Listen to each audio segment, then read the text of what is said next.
नमस्कार दोस्तों। आज की कहानी का नाम है छोटी सी चीज। किसी देश में एक बहुत ही न्यायप्रिय राजा था। वह अक्सर शाम को वेश बदलकर लोगों की स्थिति का पता लगाने निकल जाता, फिर देर रात्रि तक महल वापस लौटता था। एक दिन एक गली में कुछ डकैतों को उसने डकैती की योजना बनाते देखा। राजा का खून खौल उठा कि उसके देश में चोर लुटेरे भी रहते हैं। राजा ने उन डाकुओं को ललकारा तो डाकू राजा के ऊपर झपट पड़े।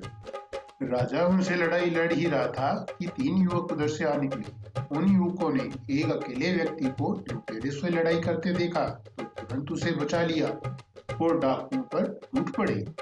डाकू घबरा कर भाग गए। युवकों ने राजा को पहचाना नहीं था। एक युवक बोला, क्षमा कीजिए, आपको इन डाकुओं से अकेले भिड़ना पड़ा। आप हमें बताइए कि आप कहाँ रहते हैं, हम आपको वहीं छोड़ देंगे। राजा ने कहा, नहीं, इसकी आवश्यकता नहीं है।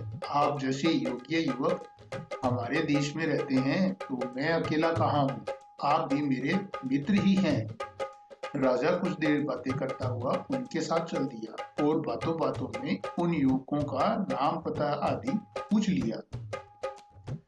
कुछ दूर तक सब साथ चलते रहे। फिर आधी रात हो जाने पर सब अपने अपने घर चले गए। राजा भी चुपचाप पिछले दरवाजे से राजमहल में जाकर सो गया। सुबह को राजा ने उठकर उन युवकों को राज दरबार में आने का न्योता भेजा। वे सभी युवक यह सुनकर बहुत हैरान हुए कि राजा ने उन्हें बुलाया है।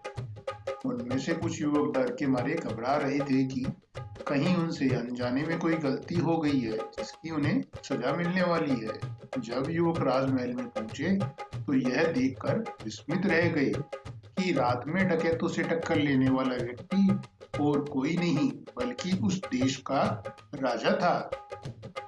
उन्होंने राजा को झुककर प्रणाम किया। राजा ने कहा, तुम सब मेरे मित्र हो, अतः तुम्हें प्रणाम नहीं, मेरे गले से लगना चाहिए।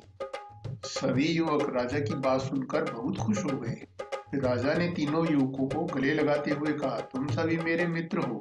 मैं चाहता हूँ कि तुम लोग अपनी अपनी एक इच्छा बताओ। यदि मेरे वश में हुआ तो मैं तुम्हारी इच्छा अवश्य पूरी करूंगा। राजा की बात सुनकर सभी एक दूसरे का चेहरा देखने लगे और सोचने लगे कि राजा से क्या मांगा जाए। एक युवक ने कहा, मैं एक टूटी फूटी झोपड़ी में रहता हूँ, यदि हो सके तो आप उसकी मरम्मत करा दीजिए। राजा ने अपने मंत्री को आदेश दिया कि इस युवक को एक बड़ा मकान तैयार कराकर दिया जाए। फिर राजा ने दूसरे युवक से पूछा। वो उसने कहा, महाराज, मैं जानता हूँ कि आप मेरी सभी इच्छाएं पूरी कर सकते हैं। मेरा घर यहाँ से 30 कोस दूर है और मुझे कच्ची व ऊबड़ खाबड़ सड़क से होकर घर पहुँचना पड़ता है। यदि हो सके तो मेरे घर तक जाने वाली सड़क को पक्का करा दीजिए। राजा ने अपने कर्मचारियों को आदेश दिया कि इस युवक के घर के आसपास तक सभी सड़कें पक्की बनवा दी जाए। दोनों युवक खुश थे कि उनकी इच्छा जल्दी ही पूरी होने वाली है।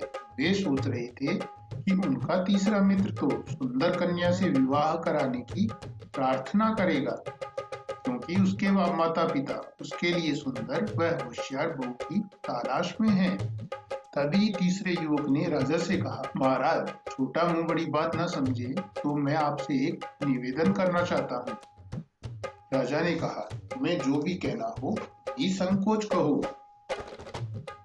इस पर युवक ने कहा, महाराज, मैं चाहता हूँ कि आप वर्ष में एक बार मेरे घर अतिथि बनकर आएं। दोनों युवक अपने मित्र की ओर अजीब सी नजरों से देखने लगे कि उनके मित्र ने मांगा भी तो क्या मांगा। वे सोचने लगे कि आज इसकी अक्ल घास चरने गई है तो इसने ऐसी बेतुकी इच्छा जाहिर की है।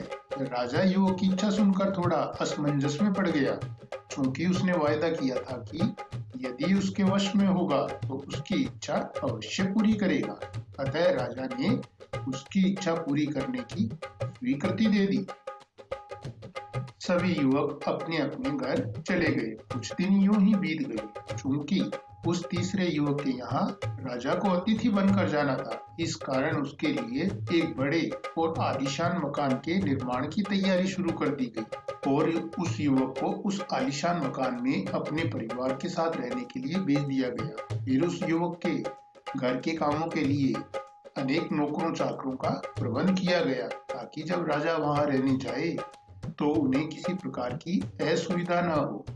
अब उसके इतने सारे खर्च इतनी आसानी से नहीं चल सकते थे। इस कारण उसके लिए राजकोष से एक बड़ी धनराशि नियमित रूप से भिजवाने का इंतजाम कर दिया गया। उसके घर राजा को अतिथि बनकर जाना था, इसलिए उस युवक के मकान तक चारों ओर से नई सड़कों का निर्माण किया गया। वह युवक बहुत खुश था कि उसे अपने मित्रों से कहीं अधिक मिल चुका था। तभी राजा को पता लगा कि वह युवक कोई छोटा मोटा काम करता है। यह राजा की शान के खिलाफ था कि वह किसी छोटे आदमी के घर मेहमान बनकर जाए, वह भी 24 घंटे यानी रात्रि तक के लिए। राजा ने आदेश दिया कि उस युवक को राज दरबार में अच्छे पद पर नियुक्त किया जाए। युवक को मुख्य राज दरबारी की नौकरी भी दे दी गई। अब राजा का उस युवक के यहाँ जाने का दिन निश्चित हो गया, लेकिन एक समस्या फिर भी आ रही थी। शाही कानूनों के अनुसार राजा किसी अजनबी युवक के यहाँ मेहमान बनकर नहीं जा सकता था। राजा ने अपने मंत्री से सलाह की। मंत्री ने बताया कि वह युवक बहुत ही होनहार व बुद्धिमान है, क्यों न इसका विवाह राजकुमारी से कर दिया जाए। राजा को बात जच गई और राजा ने उस युवक के यहाँ सूचना भिजवाई कि वह अपनी पुत्री का विवाह उस युवक से करना चाहता है। वह युवक खुशी से फूला नहीं समाया। कुछ ही दिनों में उस युवक का राजकुमारी से विवाह हो गया। अब राजा उस युवक के यहाँ हर वर्ष एक दिन के लिए मेहमान बनकर जाने लगे, क्योंकि अब वह युवक अजनबी नहीं बल्कि उनका दामाद बन गया था। राजा अपने दामाद की बुद्धिमत्ता से बेहद खुश था कि उस युवक ने देखने में छोटी सी चीज मांगकर इतनी बड़ी चीज मांग ली थी।